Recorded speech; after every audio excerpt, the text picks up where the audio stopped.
Welcome to the workshop at the Concord Free Public Library. My name is Christy, and I'm here today to show you how to safely operate the workshop's soldering iron.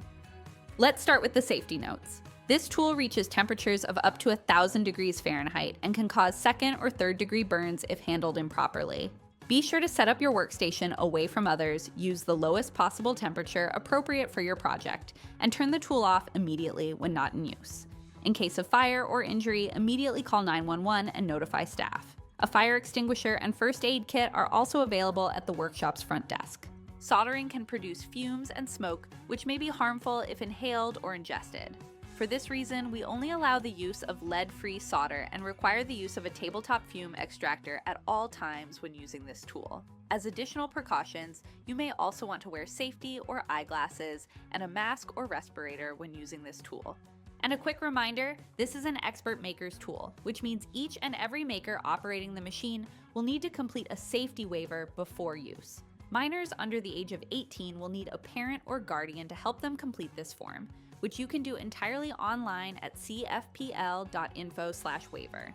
Additionally, makers under the age of 10 must be accompanied by another maker at least 13 years of age. Okay, let's get making. This tool uses a rechargeable battery system, so along with the tool itself, you'll receive a rechargeable battery and an adapter. To assemble the power hub, just slide the adapter onto your battery until you hear a click. Choose a space away from others to serve as your workstation. First, place one of our mini steel work plates on a stable work surface. Then attach the magnetic tool cradle and as many magnetic clips as you need to hold your project steady. Double check that the clips are fully tightened to the flexible arms. Now plug in the fume extractor and arrange the nozzle as close as possible to your work area. Turn the extractor on using the knob on the front of the machine. Finally, open and place a tub of soldering iron cleaner beside your workstation.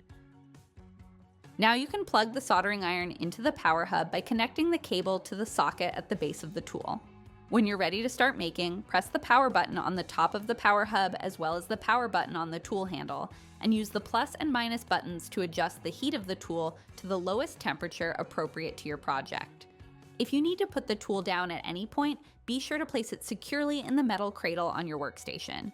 If you find that the soldering iron is no longer melting your solder even at the recommended heat setting, you may need to clean the tip. Carefully rub the hot soldering tip against the metal scrubber in the tub of soldering iron cleaner to remove any built-up oxidation. When you're finished using the soldering iron, turn the power hub off and disconnect the tool. As an extra safety precaution, wash your hands thoroughly with soap and water, then wipe down your work area and everything on it with a heavy metal removal wipe. Clean up the rest of your workstation, then check in with workshop staff to find a safe place to leave the soldering iron in its tool cradle to cool. Don't return the hot soldering iron to its plastic container. Congratulations, you're now an expert maker. If you want to learn more about everything our soldering iron can do, you can find the complete manual on our website at cfpl.info/solderingmanual or visit worx.com for more information and tutorials direct from the manufacturer. The workshop is made possible by the generous support of the Concord Free Public Library Corporation, a nonprofit organization supported by makers like you. Learn more about all the corporation does to make our library awesome and how you can help at cfplcorp.org. And if you just can't get enough making, be sure to check out the workshop's full library of maker tools at cfpl.info/workshop.